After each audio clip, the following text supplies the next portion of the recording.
ዓለም አቀፉ ማህበረሰብ በታሪክ አይቶት የማያውቀው አሰቃቂ የጦርነት ደመና በፓሲፊክ ውቅያኖስ ላይ ጥላውን አጥልቷል።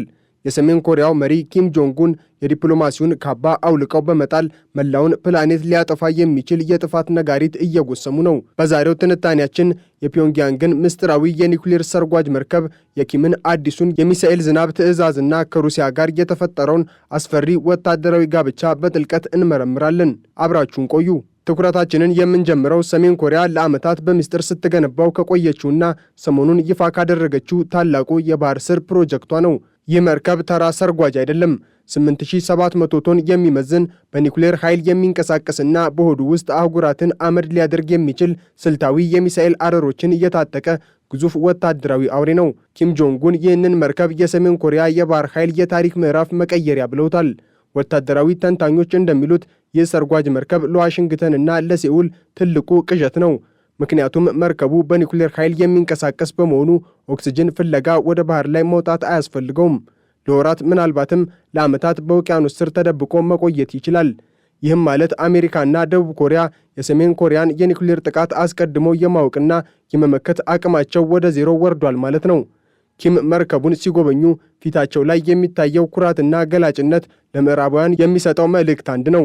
ከእንግዲህ በባህር ስር የእኛ የበላይነት ይነግሳል የሚል። በያዝነው ሳምንት መጀመሪያ ላይ ኪም ጆንግ ኡን ወደ ስልታዊ የጦር መሳሪያ ፋብሪካዎች ባደረጉት ጉብኝት ዓለምን ያስደነገጠ አዲስ ትዕዛዝ አስተላልፈዋል።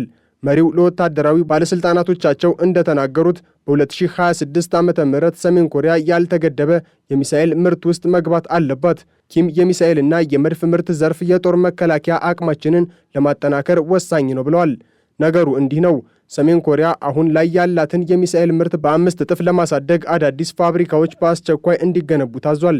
ይህ አዋጅ የሚመጣው እንደ አውሮፓውያኑ አቆጣጠር በ2026 መጀመሪያ ላይ የሚካሄደውን የኮሪያ ሰራተኞች ፓርቲ ታሪካዊ ጉባኤ ተከትሎ ነው። ኪም ለዚህ ጉባኤ አውዳሚና ዘመናዊ የጦር ስልት ይዘው እንደሚቀርቡ ተገልጿል። የመረጃ ምንጮች እንደሚጠቁሙት ይህ ያልተገደበ ምርት ለሰሜን ኮሪያ ጦር ብቻ ሳይሆን ለቅርብ አጋሯ ሩሲያ የሚላከውን የጦር መሳሪያ ፍሰት ለማሳለጥ እየታለመ ነው። ኪም ጆንግ ኡን አገራቸውን ወደ ዓለማችን ግዙፍ የጦር መሳሪያ መጋዘንነት እየቀየሯት ነው።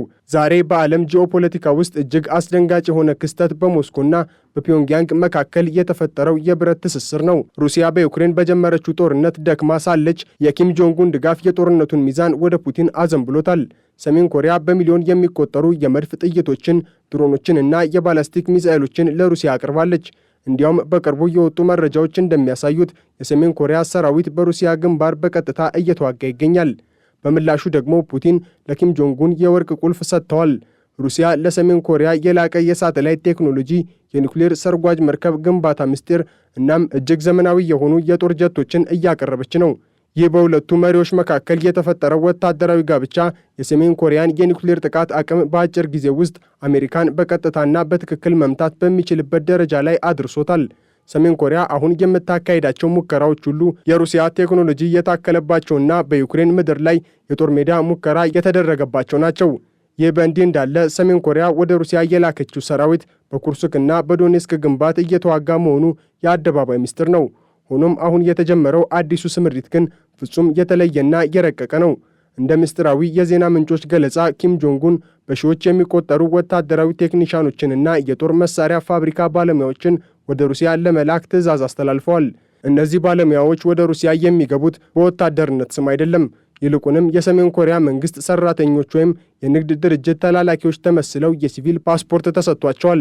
ዓላማው ዓለም አቀፉ ማህበረሰብ ሰሜን ኮሪያ ለሩሲያ ወታደራዊ ድጋፍ እያደረገች መሆኑን እንዳያውቅ ዱካቸውን ለመደበቅ ነው። እነዚህ ሲቪል ለባሽ ወታደሮች በሩሲያ የድሮን ማምረቻ ፋብሪካዎች ውስጥ ተቀጥረው እንዲሰሩ ታቅዷል። ይህ ኦፕሬሽን በሰሜን ኮሪያ የመከላከያ ሚኒስቴር ሳይሆን በቀጥታ በንግድ ኩባንያዎች ስም የሚመራ ምስጢራዊ ኦፕሬሽን ነው ተብሏል። የዩክሬን የመረጃ ምንጮች ይፋ ባደረጉት አስደንጋጭ መረጃ መሰረት ሩሲያ 12000 የሚሆኑ የሰሜን ኮሪያ ዜጎች ወደ አላቡጋ ልዩ የኢኮኖሚ ቀጠና ለማምጣት አቅዳለች። ይህ ስፍራ የሚገኘው በሩሲያ የታታርስታን ግዛት ውስጥ ሲሆን የሩሲያ ዋነኛ ሱሳይድ ድሮን ማምረቻ ማዕከል ነው። ሩሲያ ለሰሜን ኮሪያ የላከችው መልእክት ግልጽ ነው። የድሮን ክፍሎችን መገጣጠም፣ ማጓጓዝና ማስተካከል የሚችል ማንኛውም ዜጋ ወደኛ ይምጣ የሚል። ሰሜን ኮሪያ በዚህ ግንኙነት ውስጥ ሁለት ትልልቅ ግቦችን ይዛለች። አንደኛው በሩሲያ ተቀጥረው በሚሰሩ ዜጎቿ አማካኝነት ከፍተኛ የውጭ ምንዛሬ ማግኘት ሲሆን፣ ሁለተኛውና ዋነኛው ግቧ ደግሞ የሩሲያን እጅግ ዘመናዊ የድሮን ቴክኖሎጂዎችን በስራ ላይ እያሉ መስረቅ ነው። ሰሜን ኮሪያ ወደ ሩሲያ የምትልካቸውን ሰዎች ስትመርጥ ዝም ብላ አይደለም። ቅድሚያ የተሰጣቸው በኤሌክትሮኒክስ ጥገና፣ በዝቅተኛ ቮልቴጅ ምህንድስናና በመሳሪያዎች መገጣጠም ልምድ ላላቸው ባለሙያዎች ነው። ፒዮንግያንግ ዜጎቿ በሩሲያ ፋብሪካዎች ውስጥ የድሮን አካላትን ሲገጣጥሙ የሩሲያን የድሮን ምስጢር፣ የሚጠቀሙባቸውን ሶፍትዌሮችና የሲግናል መከላከያ ዘዴዎችን ጠልቀው እንዲማሩ ትዕዛዝ ሰጥታለች። ባለፈው ህዳር ወር ላይ ኪም ጆንጉን አገራቸው ያመረተችውን ሱሳይድ ድሮኖች በግላቸው መርቀው መጠነ ሰፊ ምርት እንዲጀመር አዘው ነበር። አሁን ባለሙያዎቻቸውን ወደ ሩሲያ መላካቸው ያንን ምርታቸውን በሩሲያ የላቀ ቴክኖሎጂ ለማዘመን የታለመ ነው። ወታደራዊ ተንታኞች እንደሚሉት ሰሜን ኮሪያ በቅርቡ የድሮን ሀያል አገር ለመሆን ያቀደችውን ህልም እውን ለማድረግ የሩሲያን ፋብሪካዎች እንደ ዩኒቨርሲቲ እየተጠቀመችባቸው ነው።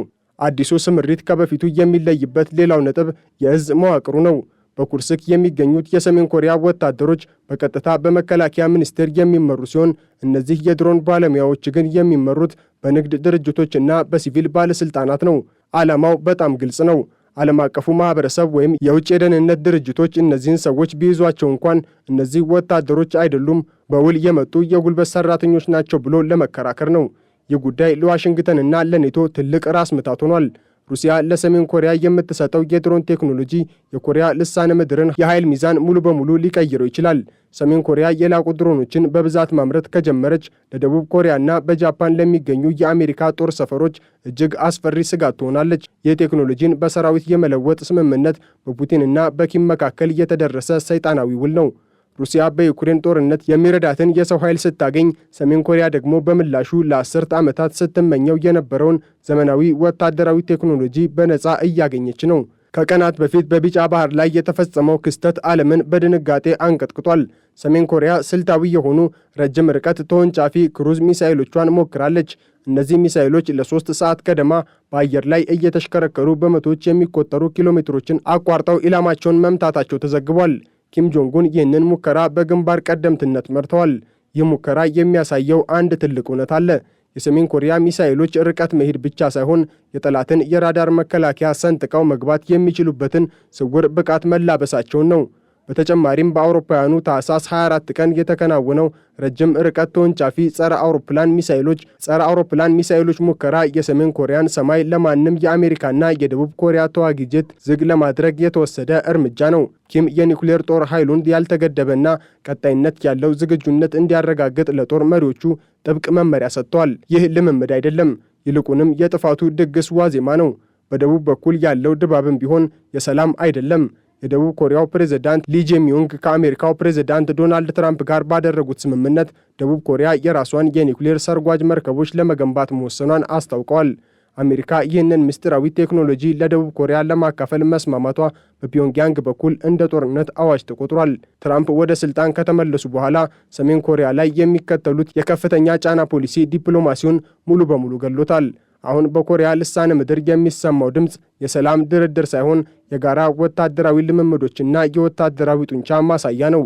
አሜሪካ ስልታዊ የሆኑ ቦምብ ጣይ አውሮፕላኖቿንና የኒውክሌር ተሸካሚ መርከቦቿን በየጊዜው ወደ አካባቢው እየላከች ነው።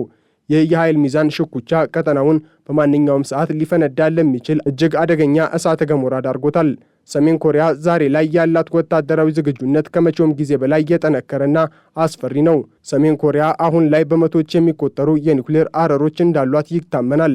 እነዚህ አረሮች አሜሪካን በሚመቱ አይሲቢኤም ሚሳኤሎች ላይ መገጠም የሚችሉበት ደረጃ ላይ ደርሰዋል። ሁለተኛው የድሮን ጦርነት ነው። ከሩሲያ ባገኘችው የጦር ሜዳ ልምምድ መሰረት ሰሜን ኮሪያ ካሚካዜ ድሮኖችን በብዛት እያመረተች ነው።